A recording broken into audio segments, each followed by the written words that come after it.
kan relevan dengan Indonesia sekarang Iya, ya. Maksudnya kalau kita ngomongin durhaka, artinya orang yang diberikan tanggung jawab atau kepercayaan dan mengkhianati itu kan sekarang terjadi secara setiap hari ya di Indonesia ya kan. Dan itu yang menyebabkan kita kayaknya ini sangat relevan banget dengan Ini nggak ngomongin pemerintah ya? Enggak, ngomongin film kok. Hama datang ke sini ganggu hidup aku. Hama takut Ali benar jadi malin gunda. Di film ini tuh benar-benar diperlihatkan banget sih dan bisa menjadi refleksi buat kita kalau berkali-kali diomongin oleh Kak Farah bahwa ini film adalah film yang sudut pandangnya kita semua itu bisa benar gitu dari sudut pandang kita masing-masing.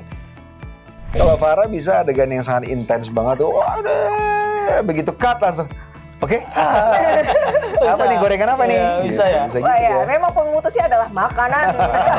Kalau kata Rio adalah Kamasi Pictures.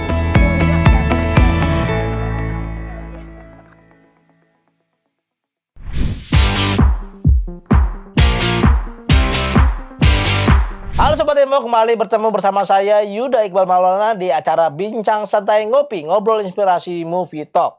Dan Sobat Tempo, di bulan November ini akan hadir di bioskop kesayangan kita semua, sebuah film multi genre yang diproduksi oleh Come and See Picture bersama produser Joko Anwar dan Tia Hasibuan, serta disutradarai dua sutradara muda yaitu Kevin Raharjo dan Raffi Hidayat.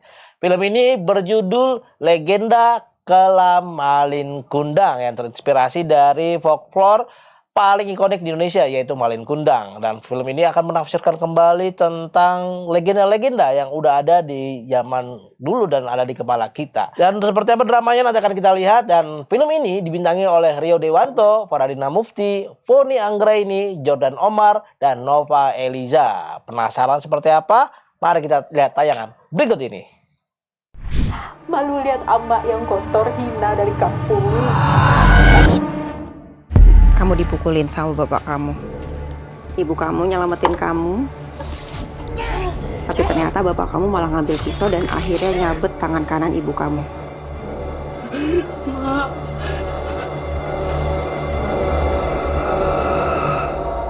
Kamu selalu bilang kamu pamit ke ibu kamu ninggalin kampung buat ke Jakarta ngadu nasib.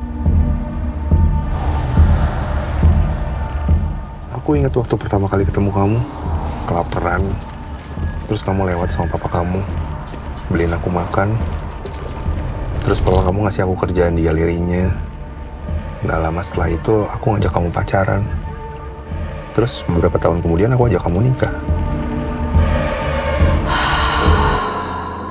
Kata mama, papa nggak pernah pulang kampung dan ketemu nenek sejak umur 15 tahun. Kenapa? Papa juga gak ingat kenapa, Mir. Kamu emang pernah bilang kalau ibu bakal datang berkunjung. Tapi kamu gak bilang kapan. Tapi aku sama sekali gak ingat muka ibuku gimana. Ini pertama kali aku bakal ketemu sama ibu kamu sejak kita kenal. anak emak ini. Tak senang rupanya Alif emak ada di sini. Emak paham itu nih. Sudah enak nih kehidupan Alif. Kerjaan bagus, istri cantik, anak pintar. Kenapa lah emak datang ke sini ganggu hidup aku? Emak takut Ali pernah jadi malin gundang.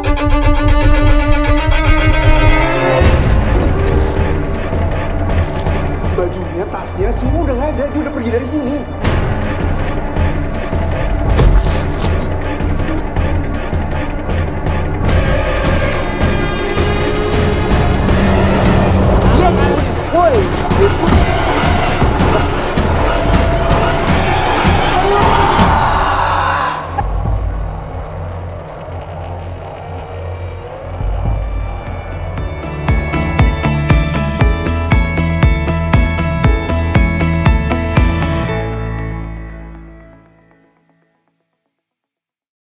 Halo Sobat Tempo, kembali bersama saya Yuda dan hari ini kita sudah kedatangan dua orang yang nggak tahu tadi saya ketemu di bawah, saya ajak ngobrol aja katanya mau tapping di sini, naik aja ke atas. Oh ya udah kita langsung naik ke atas. Dan langsung saja kita sambut ini dia ada Mas Joko Anwar dan Kak Farah. Faradina Mufti. Mufti. Faradina Mufti itu lengkapnya. Dan hari ini mereka kalau datang ke sini nggak tahu sih tadi di bawah ngobrol-ngobrol dan belum nanyain kabar. Apa kabar? Kabar baik, alhamdulillah. Baik. Sibuk apa sekarang? Kita lagi mau ngerilis film Legenda Kelam Malin Kundang. Iya. Lagi. Pemainnya Faradina Mufti dan Rio Dewanto dan beberapa aktor-aktor hebat lainnya. Ada sutradara muda yang ngedirect, Rafki Hidayat dan Kevin Raharjo. Terus aku sebagai salah satu produser dan penulis. Salah satu? Ya. Berarti ada banyak nanti? Ada dua. Oh, ada produsernya dua ada dua, ada aku dan Tia Hasibuan. Penulisnya ada 3, ada aku dan Alin Jaya Sukmana dan Rafki Hidayat yang juga jadi salah satu sutradara dari film Legenda Kelam Malin Kundang. Jadi ini keroyokan. Banyak keroyokan. Jadi tadi di bawah tuh sebenarnya kita lagi bagi-bagi flyer. Oh, bagi-bagi flyer film. Project keroyokan kayak korupsi keroyokan. Oh. Nah, ketemu sama Bang Jacob ini Di bawah tadi. di bawah. Diajakin mau bantuin nggak bagi-bagi flyer gitu. Oke. Oh ya udah deh, ikut. Boleh. Ayolah, kasihan. Nah, tadi ngomongin sebenarnya di awal tuh tadi udah ada trailer tentang film ini, film tentang Malin Kundang. Legenda Kelam Malin Kundang. Legenda Kelam Malin Kundang. Biasanya Mas Joko tuh nggak tiba-tiba punya satu cerita kan. Ada dari tahun-tahun berikutnya, Dari tahun 10 tahun sebelumnya dari tahun atau 1930-an udah ya, dibikin. ya gitu udah ada ide di kepalanya. Nah, kalau film ini sejak kapan udah ada di Jadi di aku kan di Kamensi Pictures ya. Jadi kita ada PH namanya Kamensi Pictures. Memang kita dari awal tuh sudah punya komitmen pertama itu untuk menghadirkan film-film yang membuka ruang eksplorasi baik dari segi storytelling ataupun teknis. Jadi kita kalau bikin film tuh nggak mengikuti tren, tapi kita menciptakan sesuatu yang baru gitu. Tapi sumber ceritanya bisa dari mana aja. Kalau misalnya orang berkomunikasi banyak dengan cerita, orang tua untuk memberikan nasihat petuah kepada anak-anak mereka juga lewat cerita. Jadi ini sesuatu yang kaya dan kita berpikir bahwa ini sesuatu yang bukan cuma sesuatu yang heritage kita harus kita lestarikan, tapi ada something tentang cerita rakyat yang kayak sangat menarik bagi orang Indonesia itu apa aja. Itu yang coba kita gali di Legenda Kelam Malin Kundang. Tapi kenapa milihnya Malin Kundang? Kenapa Malin Kundang? Karena Di antara semua folklore ya? di antara semua folklore. Iya. Apa karena orang Sumatera? Aku orang Sumatera, tapi secara tema itu sangat relevan sekarang. Karena kalau kita ngomongin Malin Kundang, kan cerita hubungan ibu dan anak dan ada satu pihak yang dianggap durhaka. Kalau cerita yang aslinya kan anaknya dianggap durhaka, diberi label durhaka. Terus dari kata durhaka itu kita coba untuk menarik satu poin yang menurut kita sangat fascinating karena durhaka ini sebenarnya apa sih? Gitu. Durhaka ini kan adalah pengkhianatan dari kepercayaan, dari tanggung jawab. Ini kan relevan dengan Indonesia sekarang ya. Maksudnya kalau kita ngomongin durhaka, artinya orang yang diberikan tanggung jawab atau kepercayaan dan mengkhianati itu kan sekarang terjadi secara setiap hari ya di Indonesia ya kan. Dan itu yang menyebabkan kita kayaknya ini sangat relevan banget dengan ini nggak ngomongin pemerintah ya? Nggak, ngomongin film kok pemerintah. Kita nggak pernah ngomongin pemerintah. Ya Tempo nggak pernah. Oh iya, nggak pernah. Entertainment kok. Oke, berarti dari situ, nah pertanyaanku selanjutnya adalah aku kepikiran di kepala bahwa Kak Farah ketika mendengar ditawarkan film ini, apa yang ada pertama kali di kepala Kak Farah mengenai film ini? Yang ada adalah rasa penasaran yang sangat amat gitu, karena kita tahu Kamensi Pictures sendiri kalau membuat film itu bukan hanya untuk komersil pastinya. Banyak tersirat makna-makna tanpa dengan menggurui. Apalagi ini adalah cerita besar yang kita tahu dan hidup bersama kita dari ratusan tahun yang lalu deh kayaknya. Yang bikin penasaran adalah cerita ini akan dibikin twist apa nih? Itu sih yang bikin penasaran, kayak masa sih tiba-tiba anaknya dikutuk doang menjadi batu? Kayaknya nggak akan sesimpel itu deh. Ada kejutan apa nih di dalamnya? Setelah baca gila duluan. Masih. Terlalu lengket kayaknya gitu. Iya, begitu selesai baca ada rasa hangat karena ini membicarakan tentang keluargaan. Ada rasa berpikir juga. Sebenarnya apa sih sebenarnya yang terjadi sama Malin Kundang dan ibunya? Oke. Dan setelah aku juga nonton trailernya, pikiranku yang pertama kali adalah ini genrenya apa sih? Langsung.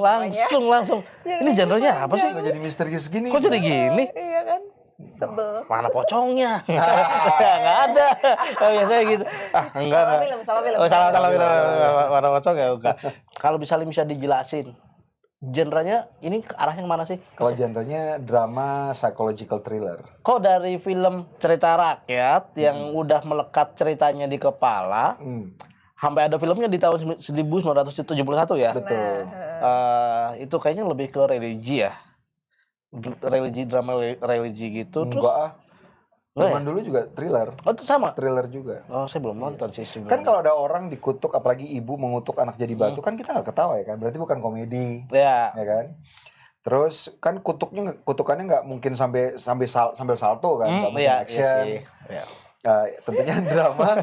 Terus kan kita kerasa kayak menegangkan kan? Iya. Mengutuk. Jadi thriller. Jadi dari zaman dulu tuh sebenarnya bahkan ketika masih dalam bentuk cerita rakyat itu sudah thriller. Si Malin Kundang ini, makanya kita mau setia ke situ gitu. Oke. Tapi Untuk sambil salto tuh. Jadi batu. langsung jatuh, langsung prak kayak Nggak jadi ceritanya. nggak jadi. Hancur. Dan tiba-tiba lah jadi gini. Nggak ada batu yang bisa jadi bentuknya, nggak ada. Tapi ada sempat kekhawatiran nggak adanya penolakan dari ibarat ini cerita yang sudah lama ada. Nah, tiba-tiba nggak gini nih. Di film kita nggak mencoba untuk mengubah yang sudah ada, karena bahkan kalau dilihat dari trailernya kan cerita Malin Kundang itu ada di dalam cerita itu. Jadi, karakter-karakter yang ada dalam film Legenda Kelam Malin Kundang itu aware bahwa ada cerita rakyat tentang Malin Kundang gitu. Jadi bukan untuk menggantikan cerita rakyat yang kita ketahui, tapi untuk memberikan pertama interpretasi baru tentang Malin Kundang. Karena kalau kita ngomongin hubungan anak sama orang tua, anaknya dikutuk jadi batu kan seperti kata Farah tadi, it's terlalu simpel banget gitu. Sebenarnya apa yang terjadi sih antara ibu dan anaknya? Apakah benar dia durhaka? Betul. Apakah sesimpel dia jadi orang kaya, kembali ke desa, melihat ibunya tua dan miskin, kamu bukan ibuku kan? Nggak mungkin deh gitu ya. Jadi apa ini? Apakah cerita rakyat yang zaman dahulu sangat lekat dengan kita itu mengandung satu elemen yang sebenarnya tersirat gitu. Itu yang coba kita gali. Jadi memberikan kekayaan, memperkaya cerita rakyat itu sendiri yang kita lakukan di Legenda Kelam Malin Kundang. Dan juga kalau boleh nambahin, kayaknya cerita ini akan lebih relate dibikinnya untuk masa sekarang. Betul. Apalagi anak-anak zaman sekarang tuh kan lebih kritis ya. Ya. Kalau dulu jujur nih, aku dari dulu hidup dengan manusia dikutuk jadi batu, ya udah that's it. Betul. Memang ada, oke. Nah, anak sekarang nggak bisa diberi tontonan atau diberi cerita yang seperti itu. Mereka pasti akan bertanya, mana bisa sih orang jadi batu? Terus into stone, how come? Iya, betul. Kok bisa? Gimana caranya? Prosesnya seperti apa? Nggak bisa ditelan mentah-mentah gitu. Jadi di sini ya memang diceritain. Langsung anak-anak langsung that's skibidi story lah. Skibidi story langsung. Ya. Nah, kalau Kak Farah sendiri ketika tadi kan udah ceritain bahwa sama Mas Joko bahwa ini begini-begini. Nah, penerimaan Kak Farah sendiri terhadap sudah menjalani film ini, apakah interpretasinya memang seperti itu? Jadi balik lagi, film ini kan memang bukan mengadaptasi langsung ya, tapi memang reinterpretasi secara luas lagi dengan nilai-nilai yang lebih relevan di hari-hari sekarang di era modern seperti ini. Jadi memang menurut aku jadi lebih terbuka juga dan banyak banget belajar karena apa yang kita lihat mungkin tidak seperti sebenarnya gitu. Jadi memang kita harus bisa membuka sudut pandang kita, perspektif kita terhadap siapa yang salah, siapa yang benar gitu. Kayak misalkan menurut aku ini benar, tapi belum tentu di orang lain itu benar. Jatuhnya benar juga. Betul. Nah, hal-hal seperti itu yang mungkin akan dibicarakan di film ini. Jadi ya memang dalam kita menghadapi sebuah masalah ya kita nggak bisa lihat dari satu sisi aja, tapi kita harus lihat dari sisi yang sebaliknya juga. Jadi apa nih inti dari masalahnya itu bagaimana? Kalau bisa diomongin, ayo kita duduk bareng yuk. Betul. Oke, karena memang kita semua tuh benar menurut sudut pandang kita masing-masing. Nah, gitu. Itu kan zaman sekarang kan semua orang merasa dirinya paling benar, gampang sekali membeli label buat orang lain yang berbeda dari dia. Itu yang coba untuk kita tampilkan juga, kita gali di Legenda Kala Malin Kundang. Kebenaran itu tidak menurut kita, tapi ada kebenaran yang utama gitu. Ada hal lain nggak yang biasanya Mas Joko kan selalu ada sudut-sudut pandang lain ataupun cerita-cerita masa lalu Mas Joko biasanya ada tuh di film ini ada di film ini Orang aku hidupnya bahagia kok enggak dari kecil. ada Bahagia. Tunggu. Ini Joko yang sisi yang mana nih? Ini berbeda dengan Joko-Joko yang di cerita-cerita yang beda. Jadi banyak. Jadi sisi Joko yang mana yang ingin ditanya nih? Ya aku selalu nonton dulu podcast dulu. Mas Joko ini bikin film tuh ini ada sebenarnya di dalam sini ini cerita tentang gue tuh gini. Nah, apakah ada? Kalau ini sebenarnya kan film direkturnya juga bukan aku, director. Jadi Kamensi Pictures itu PH yang aku dirikan bersama Tia Hasibuan adalah sebuah PH yang ada dua komitmen. Yang pertama membuat film-film yang berkualitas dan berkontribusi terhadap ekosistem perfilman Indonesia lewat storytelling yang eksploratif.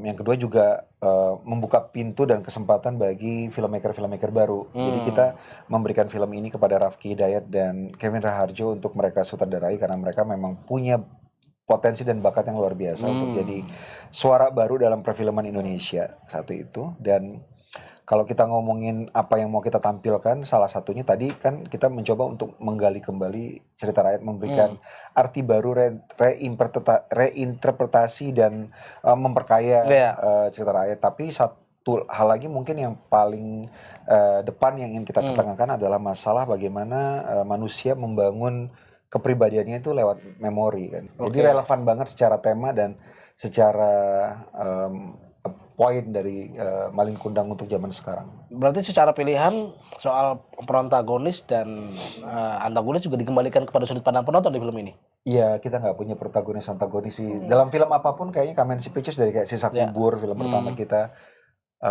kemudian Pengepungan di Bukit Duri, kemudian ada sekarang Legenda Kala Malin Kundang, kayaknya kita tidak pernah mempotret karakter sebagai kebenaran hitam dan putih. Karakter Avaras ini jadi sebagai apa? Tetangganya. Jadi istri kan? Jadi istri tetangga. Istri dari Alif. Istri dari Alif. Rio. Nah, kalau Kapra sendiri melihat karakter ini nih lebih kemana? Apa nih?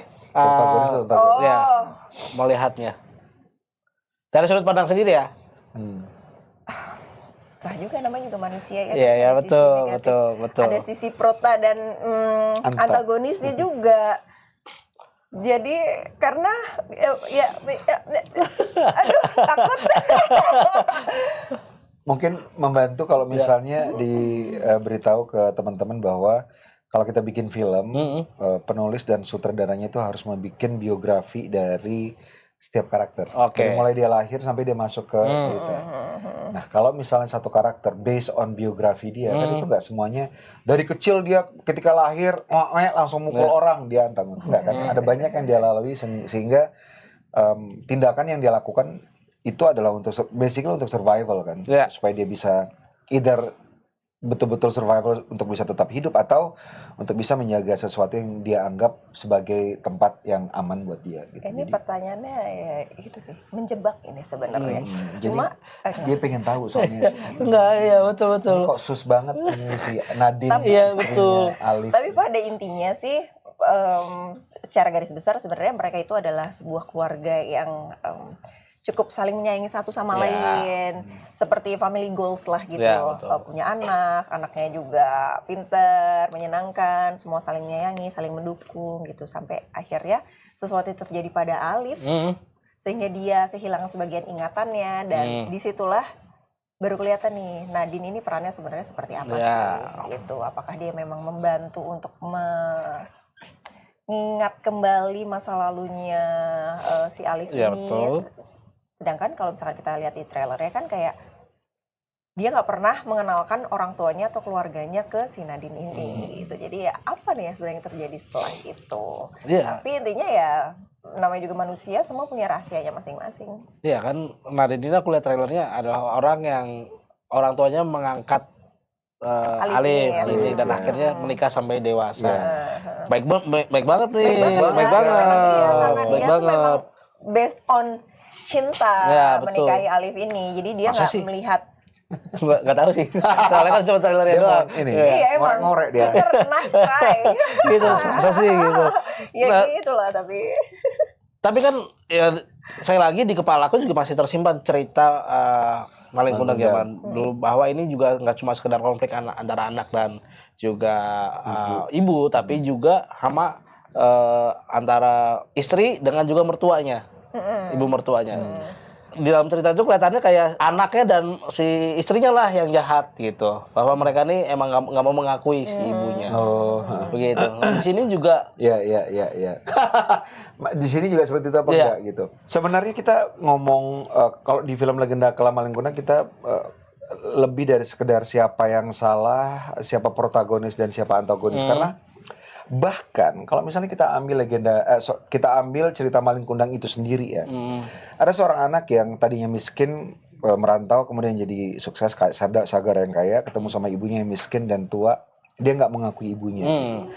Itu aja menarik karena apa? Kenapa dia sampai merasa bahwa orang tua yang ibunya yang tua dan miskin itu tidak layak untuk dia akui sebagai ibunya. Betul. Kan pasti ada either kekhawatiran bahwa lingkungan dia akan menganggap dia rendah karena punya orang tua atau berasal dari keluarga yang miskin. Dinamika itu sendiri aja udah menarik untuk digali, dan itu yang kita coba untuk tampilkan di si Legenda Kelam Malin Kundang ini gitu. Karena kita berbicara tentang karakter ibu, karakter anak, ada istri, tapi lebih dari itu bagaimana mereka ada dalam suatu society yang harus live to a certain norms dan ekspektasi, dan ketimbang mereka cuman hidup sebagai individu yang jujur gitu. Itu aja menarik gitu untuk digali dalam sebuah film gitu yang berdasarkan sebuah cerita rakyat. Makanya Malin Kundang ini sangat kompleks banget, as it is. Cerita rakyat itu sendiri aja sudah sangat kaya banget, banyak hal yang bisa kita gali gitu. Jadi makanya kita bilang ingin memperkaya cerita rakyat, karena cerita yang simpel kata Farah, ibu mengutuk anaknya jadi batu, that's it, tapi pasti ada sesuatu yang lebih dari itu. Betul sih kayak cerita Sangkuriang juga aku juga kepikiran, kenapa tiba-tiba nikah sama anjing, kenapa anjing gitu. Kenapa dia minta tolong sama anjing? Iya betul. Gitu. Kenapa dia males banget sih? Gitu kan. Ya, ada sesuatu yang tidak diceritakan. Karena apa, itu kan penceritaannya dari mulut ke mulut. Ya, betul. Kadang-kadang kan skip ya. Kadang-kadang orang yang bercerita kan hanya yang dia ingat aja gitu. Detil-detil yang mungkin terlewat itu ada banyak sekali, dan itulah yang coba kita tampilkan di Legenda Kelam. Termasuk detil-detil di mana biasanya aku tahu bahwa Malin Kundang adalah seorang saudagar kaya. Kenapa di sini dipilih sebagai seniman? Menarik kan? Kenapa? Kalau zaman dulu kan gampangnya kalau misalnya orang kaya, orang susah saudagar. Kita mau shift itu dengan mengatakan bahwa seniman juga bisa dianggap sukses. Jadi bukan cuma punya uang, that's it, sukses. Tapi kalau misalnya kita berkarya dan karya kita menghasilkan sesuatu yang memberikan kontribusi kepada civilization, itu juga bisa dianggap sukses. Betul sih. Take notes juga kenapa dia jadi seniman dan kenapa senimannya jadi micro painter. Kenapa dia melukis di benda yang kecil. Itu clue-clue semua. Itu clue semua ya. Kenapa itu harus ditanamkan teman-teman ketika coba catat. Jadi nanti begitu nonton. Aku juga nonton trailernya. Ini kenapa? Ini kan begini. Pokoknya di kepala aku adalah mencocokkan tentang apa yang ada di memoriku dengan apa yang di trailer itu. Ini kok kenapa gini? Kenapa tiba-tiba ada di pasar, lari-lari, nyari-nyari apa ini gitu. Itu semua langsung. Di pasar mau belanja. Mau belanja. Enggak, ada diskon. Orang belanja lari-lari ambil. Itu benar-benar film dari trailernya aja udah bikin. Ini adalah film yang sangat-sangat mengganggu memori saya di masa kecil. Mengganggu memori saya. Merekonstruksi semua ingatan kita semua tentunya mengenai film Malin Kundang nanti bakal seperti apa. Kita akan lanjutin ngobrol-ngobrolnya lagi, tapi jangan kemana-mana setelah pesan-pesan berikut ini.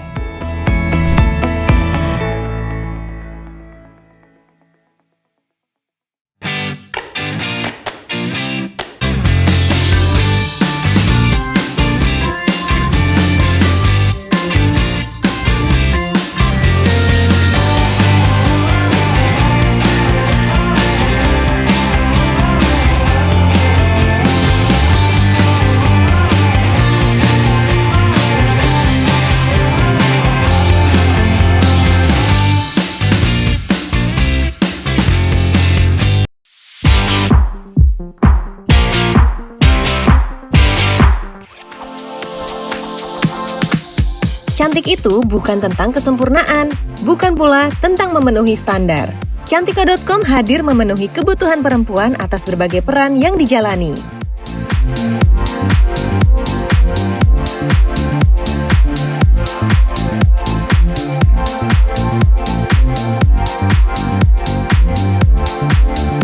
Cantika.com, milik setiap perempuan.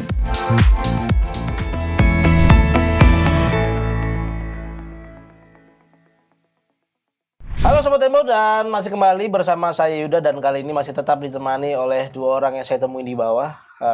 Ada Mas Jacob dan Kak Farah. Dan tadi udah ngobrol seru-seru banget mengenai film Legenda Kelam Malin Kundang. Harus lengkap ya? Yes. Legenda Kelam Malin Kundang yang akan tayang rencana 27 November 2025. Di bioskop. Di bioskop. Kesayangan dan yang tidak Anda sayang. yang nanti ketika masuk ada all around you gitu-gitu. Yeah. All around. Ya. Nah, tadi sekali lagi ngomongin soal kelamnya Legenda Malin Kundang harus lengkap, jadi nggak cuma sekedar Malin Kundang ya? Malin Kundang doang, ya? nggak boleh. Belum judul lain takutnya. Ya, judul aja dulu. Ditambah-tambah Legenda Kelamnya Malin Kundang. Oh, Legenda Kelam Malin Kundang. Legenda Kelam Malin Kundang. Nah, udah itu aja. Harus lengkap, nggak boleh cuma Malin Kundang doang atau di depannya doang Legenda Kelam. Legenda Kelam. Nah. Siapa? Iya, Legenda Siapa nih? Kelam. Apaan gitu. Nah, seperti tadi diomongin sama Mas Joko bahwa film ini disutradarai oleh dua orang. Ya. Sekaligus. Sekaligus. Gimana caranya, Mas, di film yang sudah terkenal folklore ini seluruh masyarakat Indonesia, seharusnya menurutku ya, nggak tahu ini di pikiran kepalaku yang bodoh ini, satu orang aja udah cukup deh. Ini kenapa harus ada dua orang? Pertanyaan bagus banget. Tadi kan aku sudah mention bahwa Kamensi Pictures pihak kita memang berusaha untuk secara aktif mencari filmmaker yang muda, yang baru, dan memberikan mereka tanggung jawab untuk membuat filmnya. Dan kita menemui dua orang yang hebat ini, Rafki Hidayat dan Kevin Raharjo. Mereka adalah filmmaker yang pertama, mereka umurnya itu adalah umur anak muda sekarang. Satu milenial, satu Gen Z. Kita merasa bahwa Legenda Kelam Malin Kundang, kalau kita berusaha untuk membangkitkannya kembali, membuatnya relevan dengan audiens zaman sekarang, harus mewakili sebanyak-banyaknya generasi gitu. Jadi kita boomer ya. Enggak ya? Sorry. Maaf. Lu aja sendiri, lu aja. Ya kalau kita kan Gen X, produser Gen X, para pemainnya ada yang Gen X, ada yang milenial kayak Faradina, dan kalau misalnya ada tambahan Gen Z, kayaknya perspektifnya bisa lebih kaya lagi gitu. Jadi dua orang ini kita pilih karena memang pertama kita ingin memberikan kesempatan ke sebanyak-banyaknya filmmaker baru. Jadi dua maksimum, kayak tiga nggak mungkin ngedirect tiga orang, kayak ribet banget gitu ya. Betul. Dan mungkin fee-nya juga jadi mahal banget ya. Betul. Yang kedua adalah kita percaya kalau misalnya ada dua generasi menyutradarai ini akan menjadi lebih kaya lagi gitu. Sebagai orang yang didirect, kesulitan nggak dengan adanya dua orang ini? Apakah ini gue harus ngikutin yang mana ya? Iya.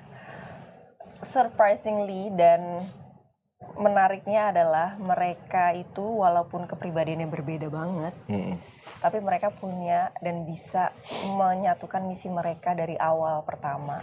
Gitu, karena ada satu hari yang aku ingat banget, karena ada satu scene untuk si Nadine ini yang very technical. Jadi kayaknya nggak bisa kalau misalkan cuma dijelasin secara verbal doang, kayak telepon atau di chat gitu, kayak nggak bisa. Jadi waktu itu aku pertama kali bertemu dengan si Rafki dan Kevin di kantor Kamensi Pictures, dan mereka menunjukkan scene itu dengan sebuah video board yang membuat aku jadi bisa punya gambaran tentang scene itu tuh akan bagaimana, karena itu cukup krusial juga di kehidupannya Alif dan Nadine ini gitu. Jadi kayak dari pertama kali aku ketemu mereka, mereka menunjukkan videonya, cara mereka bicara dan menjelaskan film ini tuh akan bagaimana, itu kelihatan banget kalau mereka tuh punya satu pikiran yang sama bukannya jadi gontok-gontokan gitu, tapi mereka malah saling melengkapi ucapannya dan penjelasannya gitu. Dan itu sangat, oh wow, enak banget nih mereka gitu. Dari pertama kayak langsung klik. Jadi kalau kita di Kamensi Pictures, siapapun saudaranya harus ngerjain PR. Betul. Dan PR itu salah satunya adalah pengadeganan itu sebelum syuting. Harus sudah tahu. Jadi kalaupun misalnya ada perbedaan pendapat, mereka satukan ketika sebelum syuting, sebelum kita kamera roll. Gitu. Dan mendengar cerita mereka bagaimana mereka prosesnya dari awal sampai udah mau syuting dan udah ngobrol sama kita, maksudnya reading bersama dengan aktornya itu seru banget sih waktu itu. Mereka sampai presentasi dengan pikirannya mereka, apa yang mereka buat, apa yang ingin mereka suguhkan tuh ke Bang Joko. Jadi aku yakin banget saat mereka presentasi pun mereka sudah menyatukan kepala gitu, udah kuat banget. Jadi opini dari mereka di belakang itu tuh udah nggak ada lagi. Jadi emang udah semuanya udah disatuin sebelum mereka presentasi ke Bang Joko. Disepakati bersama, ya udah mari kita akan jalankan sesuai dengan kesepakatan kita. Jadi begitu udah proses syuting tuh udah nggak ada tuh perbedaan-perbedaan itu tuh udah nggak ada, udah mereka selesaikan dulu sebelumnya. Jadi semuanya berjalan lancar, bahkan sampai kita syuting tuh secepat itu gitu. Lama, paling 8 jam, 10 jam. Setiap hari tuh hanya yang 8 jam gitu, kayak orang kantoran aja udah pulang. Jarang loh PH sehat seperti ini 8 jam. gitu. Jarang loh PH sehat seperti ini 8 jam. Buat besok syutingnya nggak terlalu capek. Itu bukan cuma 8 jam, itu bukan yang minimal ya. Minimal tuh bisa 4 jam, 5 jam sehari. Bahkan jarang loh berarti. Dimanusiakan semua ya berarti karyawan. Ya, harus memanusiakan manusia dalam setiap siapapun itu yang kita lakukan. Betul, luar biasa. Nah, tadi kan udah ngomongin bahwa ini, di awal udah kesepakatan seperti ini, lalu ketika di lapangan juga sepakat seperti ini. Berarti tidak ada pengembangan ketika di karakter, pengembangan karakter gitu. Apakah udah sekaku itu udah ngikutin skrip atau ada pengembangan? Maksudnya disatukan satu kepala tuh di antara mereka berdua dengan film, dengan bagaimana film ini akan dibuat dan ceritanya akan seperti apa. Kalau pengembangan karakter itu udah beda lagi. Itu kita akan tetap ngobrol. Ini proses reading ya. Reading tuh juga kita tuh bukan reading yang kayak ayo kita reading bareng-bareng gitu, enggak, bahkan hafalin. Kita hafalin semuanya gitu. So, ayo dipraktekin sebelum syuting, enggak seperti itu. Bahkan kita diberi kesempatan bisa bukan one on one ya jadinya ya, 2 on 1. Jadi kita bisa ngobrol secara pribadi bersama directors. Selain itu juga kita ngobrol bersama, kayak aku lebih sering berinteraksi sama suami si Alif. Jadi aku sering banget reading sama Rio. Terus kita juga reading bertiga bareng sama anaknya. Pokoknya kita reading bareng pemain-pemain yang memang kita bertemu di film itu gitu. Jadi itu sangat memudahkan banget gimana kita mengembangkan karakter itu sendiri, di samping memang kita sudah diberi yang selalu Kamensi Pictures laksanakan ke setiap aktornya, yaitu udah dikasih si karakter backgroundnya sendiri itu yang menjelaskan tentang tertulis bagaimana Nadine ini hidup dari awal, dia lahirnya kapan, lahir bulan apa, bintangnya apa, itu udah di keluarga seperti apa. Di keluarga seperti apa, peristiwa-peristiwa penting dalam hidupnya itu seperti apa, dan itu adalah modal utama buat kita para pemain tuh biar bisa lebih mudah untuk mau digimana ini sebenarnya. Dan kalau ada pengembangan yang agak berbeda itu sangat bisa banget untuk diobrolin. Dan mereka sangat terbuka, semuanya sangat terbuka sih, dan menyerahkan juga di Kamensi Pictures nggak pernah kalau reading itu ayo kita berdiri adegannya seperti nggak pernah. Jadi diberikan pembekalan kepada para pemain karakter mereka dan mereka bebas mengeksplorasi sebebas-bebasnya. Justru lebih gampang untuk mengeksplorasi mereka karena eksplorasinya terarah gitu, nggak yang nggak kayak gitu tapi memang terarah gitu. Tajam. Nah, Mas Joko sendiri sebagai orang yang dengan nama besar, anjay. Joko. Sendiri, nama besar sendiri. Kamu salah, Jokowi kali. Ya itu juga nama besar juga di keluarganya dan di Solo. Masuk dia sendiri ya, dia mulai gas ya. Memberikan batasan-batasan nggak kepada dua orang muda ini, Kevin dan Rafki ini bahwa ini adalah batasan-batasan ini loh film Joko Anwar harus begini, atau malah Enggak. ya bebas. Kita memberikan full creative control kepada mereka. Paling dari awal kita sepakat bahwa kalau Kamensi Pictures itu kalau membuat film pasti harus berdasarkan isu sosial yang relevan. Yang perlu kita bicarakan saat ini, ada urgensi untuk kita membicarakan ini sekarang, bikin filmnya sekarang. Yang kedua, filmnya itu harus accessible buat penonton. Artinya kita membuatnya dengan cerita yang memikat dan gampang untuk diikuti. Makanya kita memilih pendekatan genre kan. Drama, thriller. Atau Pengepungan di Bukit Duri, drama, thriller, action gitu. Sisa Kubur walaupun very heavy, tapi kita mengambil genre horor untuk menceritakan apa yang kita sampaikan. Jadi guideline-nya sesimpel itu dan mereka bebas memiliki visi, mengembangkan visi dan full creative control kepada sutradara. Ketika syuting nggak ada intervensi dari kita sebagai produser dan PH, kita bahkan duduk di tenda yang berbeda supaya mereka bebas dan mereka merasa no pressure at all gitu. Dan hasilnya ketika selesai bukan saja kita merasa ini film yang oke, tapi kita bangga banget dan kita sangat bersyukur dua anak muda ini mau mengerjakan Legenda Kalamalingkundang karena hasilnya luar biasa. Termasuk sampai ke grading mereka juga diserahin ke Of course mereka dong, kan mereka saudara, mereka punya tanggung jawab untuk mengerjakan filmnya sampai selesai dari mulai prep, produksi sampai post produksi. Tapi pernah ada nggak tidak setujuan Mas Joko terhadap kayaknya bisa lebih baik begini deh? Nggak ada. Arahin gitu nggak ada mas sekali. Nggak ada. Kalau misalnya ada satu orang produser misalnya, kayaknya lebih bagus begini. Nah itu udah preference kan. Preference itu kan kita tidak bisa. Maksudnya aku pernah menyutradarai dan ada produser gitu. Aku sebagai saudara tidak akan suka kalau misalnya produser tidak memberikan kebebasan kreatif kepada aku. Jadi aku tidak akan melakukan hal yang tidak ingin aku dapatkan ke orang lain gitu. Jadi bebas kreatif kontrol mereka yang memilih gitu. Preference mereka sendiri. Dan kultur kita memang kolaboratif, jadi nggak ada yang egois mempertahankan pendapat sendiri, preference sendiri itu enggak sih. Dari mulai awal siapapun itu yang come up with ideas, apakah dari pemain, apakah dari kru yang lain, sangat di-encourage untuk memberikan kontribusi ide gitu. Oke. Ngomong-ngomong soal kolaborasi, aku dengar juga ada, ini kemarin terakhir aku ngomong sama Mbak Mira Lesmana bahwa ada PH dari Korea juga yang membawa film Indonesia mulai ke Korea. Aku juga film ini juga nanti akan dibawa ke Korea juga ya? Kalau kita berbicara kolaborasi dengan PH luar tuh bentuknya macam-macam tentunya. Ada dalam bentuk financing, kita bisa terbuka kepada PH luar untuk bisa ikut quote-unquote chip in investasi gitu ya, dalam membangun budget untuk sebuah film itu satu. Kedua mungkin financing iya, tapi juga mereka ikut secara kreatif juga bisa.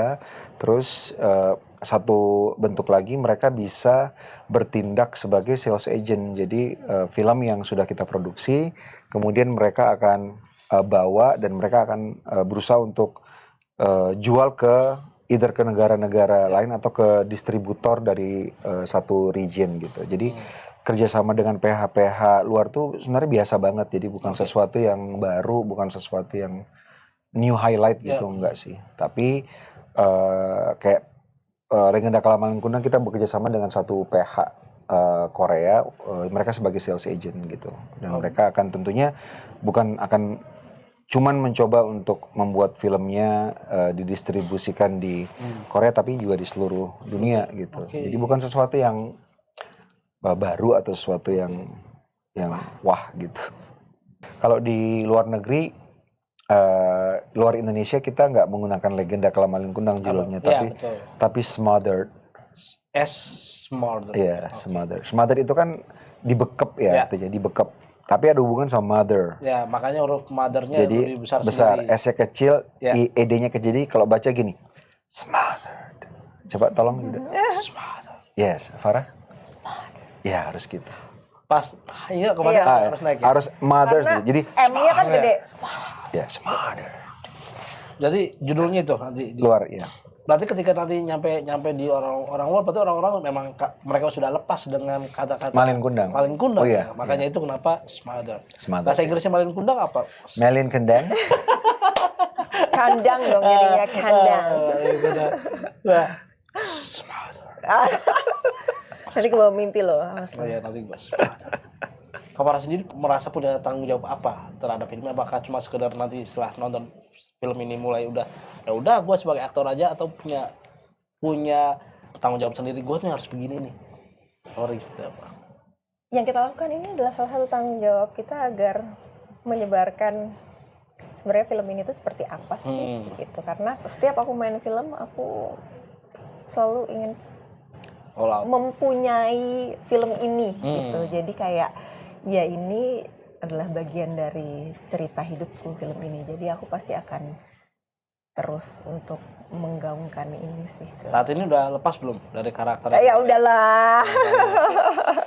Walaupun filmnya masih berjalan syutingnya gitu, kalau bisa aku pulang ke rumah ya udah aku menjadi Farah lagi. Karena kan kalau enggak kebawa terus kan kasihan orang-orang di sekitar aku, apalagi anak-anak aku gitu kan. Kalau misalkan siapa dia gitu kan, kayak ibuku ini bukan ibuku gitu kan.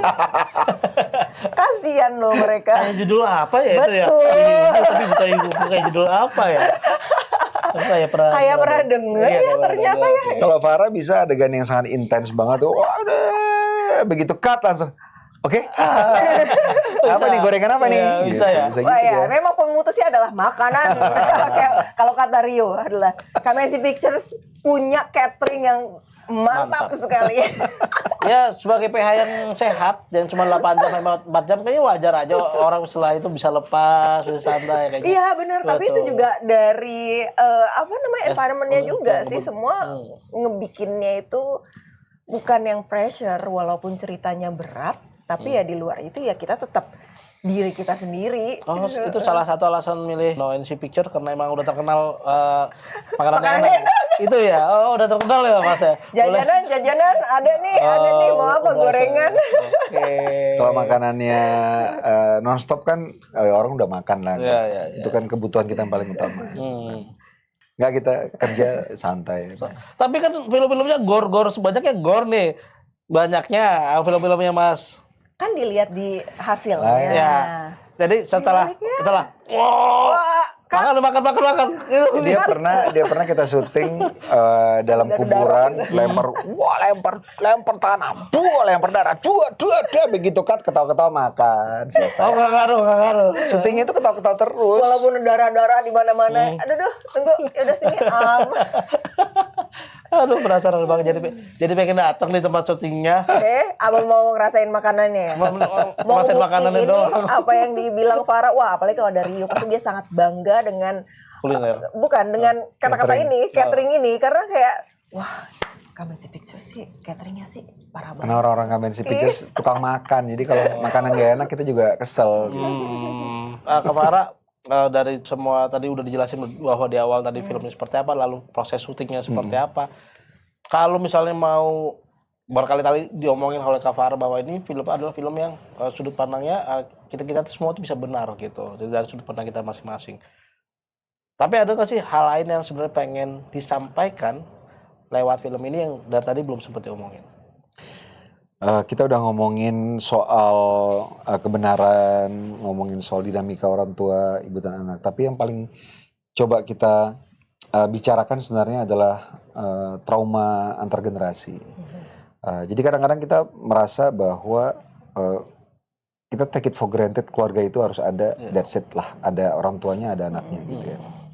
Tapi kita sering lupa bahwa keluarga ini adalah unit yang paling krusial untuk menentukan apakah masyarakat kita bisa menjadi masyarakat yang sehat, karena berasal dari keluarga.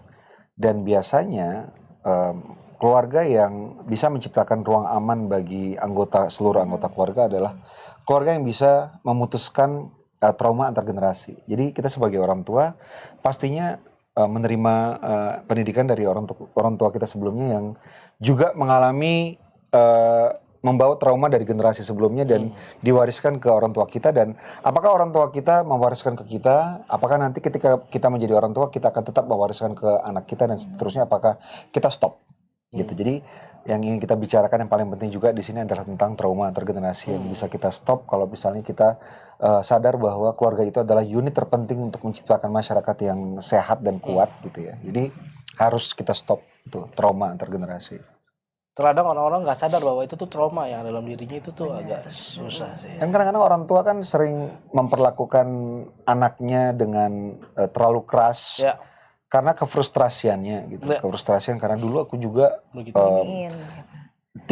either diginiin atau tidak diginiin, jadi aku merasa bahwa mengginiin itu adalah sesuatu yang benar, karena aku nggak bahagia sebagai manusia gitu. Hal seperti itu yang bisa menjadi bahan renungan buat kita, bagaimana cara menciptakan keluarga menjadi tempat yang aman buat anggota-anggota keluarganya gitu. Oke guys, jangan lupa ke psikolog dulu ya sebelum nikah ya, itu penting ya teman-teman. Serius itu penting banget. Dan jangan malu untuk pergi ke psikolog karena belum tentu itu kita gila atau kita apa. Jangan takut juga apa kata orang lain. Dan ini aku juga berdasarkan tadi yang Bang Joko bilang, pengen nambahin kalau aku sempat kemarin membaca bahwa gen milenial itu mereka reparenting themselves untuk menjadi orang tua bagaimana sih yang dibutuhkan oleh anak-anaknya, dan itu aku sangat-sangat senang banget mereka sudah semakin terbuka dan semakin sadar tentang yaitu mental health itu gitu. Dan di film ini tuh benar-benar diperlihatkan banget sih dan bisa menjadi refleksi buat kita kalau bener nggak ya sebenarnya apa yang kita turunkan ke anak tuh sebenarnya apa yang mereka butuhkan nggak sih gitu. Dan itu juga aku sangat-sangat belajar, apalagi aku juga baru menjadi orang tua, takut jadinya, bukan takut sih, lebih berhati-hati aja dengan tingkah lakuku terhadap anak-anak gitu kan. Mereka adalah makhluk yang sangat mudah sekali mengcopy apa yang kita lakukan. Betul. Nah yang penting adalah kita sadari apa yang kita rasakan. Anak-anak kan pendengar yang buruk tapi peniru yang ulung. Betul sekali. Gitu kan. Ya. Dan kita lihat Gen Z itu Monkey see monkey do. benar, Gen Z dan Gen Alpha ini adalah rakyat yang nggak pernah kita lihat sebelum-sebelumnya. Maaf Pak Boomer, sebelumnya Maaf banget, agak kaget. itu adalah generasi yang berbeda dari sekarang. Dan tapi walaupun Boomer, tapi Mas Oko ini bisa menerjemahkan dari berbagai generasi yang kita bisa lihat nanti hasilnya di film ini. Legenda Kelam Malin Kundang. Harus lengkap ya teman-teman. Legenda Kelam Malin Kundang tanggal 27 November Di bioskop. di bioskop saya kan 2025 ya, berarti 2025. bulan depan. Minggu depan, bulan depan. Kalau ini tayang November berarti ya Minggu depan. Minggu depan. Oh iya, minggu depan. Mas Joko Kamara, terima kasih banyak. Terima kasih. Udah terima kasih teman-teman Maaf semua. ada kata-kata yang kurang berkenan. Gak ada, Dan semuanya berkenan mudah-mudahan banget. Film ini bisa ditonton oleh seluruh rakyat Indonesia dan 250 juta, 260 juta. seluruh rakyat Indonesia. Targetnya 20 juta penonton bioskopnya, nanti 30 juta entah berapa puluh juta, karena ini adalah film yang akan merekonstruksi memori-memori kita yang Betul. sudah tersimpan di masa kecil sampai sekarang dewasa. Amin. Oke, sampai di sini kami menemani para penonton Tempo dan juga Ngopi. Jangan lupa untuk follow Instagram tempo.co serta kunjungi selalu website Tempo Media di www.tempo.co. Dan selalu baca Tempo setiap harinya. Versi digitalnya bisa download di aplikasi ataupun di Play Store untuk mencari tahu berita terupdate dalam bentuk satu klik ya. Dan bagi sobat Tempo yang ingin bergabung menjadi pembaca cerdas banget nggak tuh? Dengan akses berita eksklusif Tempo, tersedia 100 lebih kategori berita dan arsip sejak 1971, dan dapatkan kesempatan ini melalui link s.id Tempo Plus 25. Dan akhir kata saya Yuda dan seluruh kru yang bertugas mengucapkan terima kasih semuanya. Bye bye. Thank you. Thank you. Thank you. Mantap.